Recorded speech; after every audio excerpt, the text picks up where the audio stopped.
মুন্সিগঞ্জে সরবরাহের ঘাটতি সহ নানা অজুহাতে বাড়ছে আলুর দাম। এ নিয়ে জানাতে সরাসরি যুক্ত হচ্ছেন সহকর্মী সুমিত সরকার। সুমন, প্রতি কেজি আলু কত টাকা দরে বিক্রি হচ্ছে? অতিরিক্ত দাম নিয়ন্ত্রণে কি ব্যবস্থা নেওয়া হচ্ছে?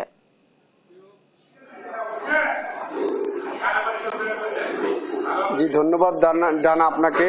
মুন্সিগঞ্জে আসলে এক সময় সারা বাংলাদেশে ঐতিহ্য ছিল মুন্সিগঞ্জের যে এই আলু। আসলে এখানে বিভিন্ন অজুহাতে কিন্তু আলুর দাম বৃদ্ধি পেয়েছে আমরা জানতে পেরেছি। এখানে আসলে যারা প্রান্তিক কৃষক রয়েছে তারা কিছু কিছু কিছু কিছু কি বলে বৃষ্টির কারণে ক্ষতির সম্মুখীন হয়েছে।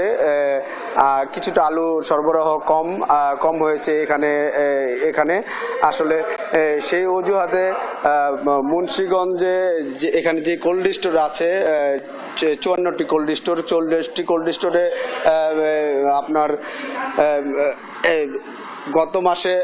গত বছর 10 লাখ মেট্রিক টন আলু এখানে সরবরাহ করা হয়েছিল। সেই সুবাদে এখন কিন্তু প্রায় 54টি কোল্ড স্টোরে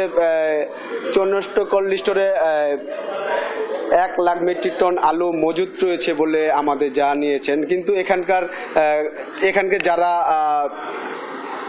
বিক্রেতা আছে, পাইকাররা আছে, তারা আসলে বলছেন এখানে আলুর দাম সরবরাহ আসলে কম থাকার কারণে এখানে আলু দামটা একটু বেড়েছে। একটু আপনি জানাবেন এখানে দাম কতটুকু, দাম কেমন আছে আর আলু সরবরাহ কেমন? আলু সরবরাহ একেবারেই কম, কারণ প্রতি বছর যেই পরিমাণে এই স্টোরে আলু মজুদ থাকে, এই বছর তার 3 ভাগের 1 ভাগ আলু মজুদ হয়েছে। এর কারণ হইল আমাদের মুন্সিগঞ্জে দুইবার বৃষ্টিতে আলু নষ্ট হয়ে গেছে।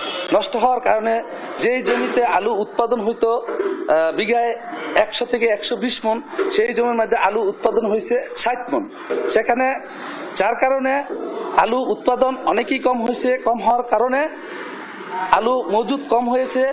যেখানে আলু দৈনিক এই কোল্ড স্টোরে 500 বস্তা আলু এখানে আলু পড়তো, সেখানে 100 বস্তা আলু পড়ার মতো আলু নাই। যার কারণে আলুর দামটা বেড়ে গেছে। এখন বর্তমানে এই যে বীজ, যেই আলু আছে, এই আলু সামান্য কিছু আলু আছে, এগুলো সব আলু আছে। এখন বর্তমানে আলু দাম 54 থেকে 55 টাকা কেজি এই কোল্ড স্টোরে আলু বেচা কিনে হইতেছে। এখন আমার মনে হয় আরো 1 সপ্তাহ 10 দিন পরে আলুর দাম আরো বাড়বে, কারণ আলু তো নাই। যেই আলুগুলো আছে এগুলো বীজের জন্য আলু। এই আলু ধন্যবাদ খাওয়ার জন্য। খুবই ধন্যবাদ আপনাকে। আসলে আমরা যেমনটি এখানে বিক্রেতাদের কাছ থেকে জানতে পারলাম, এখানে আসলে আলুর সরবরাহ কম থাকার কারণে এখানে আলুর দাম বেড়েছে। এখানে আমরা বাজারে ঘুরে দেখেছি 70 থেকে 75 টাকা করে খুচরা দামে আলু বিক্রি করছেন। তারা বলছেন যে কোল্ড স্টোর থেকে তাদের অধিক মূল্যে কিনতে হয়, তার কারণে আসলে দামটা বেড়েছে। এদিকে কৃষি সম্প্রসারণ অধিদপ্তরের সাথে কথা বলেছি, তারা যেটি জানিয়েছেন যে মুন্সিগঞ্জে 54টি কোল্ড স্টোরে এখনো 1 লাখ মেট্রিক টন আলু রয়েছে। এর মধ্যে রয়েছেন তো তাদের ভাষ্যমতে যে আলু সংকট হওয়ার কথা না। তো এই ছিল আমার কাছে মুন্সিগঞ্জ থেকে সর্বশেষ।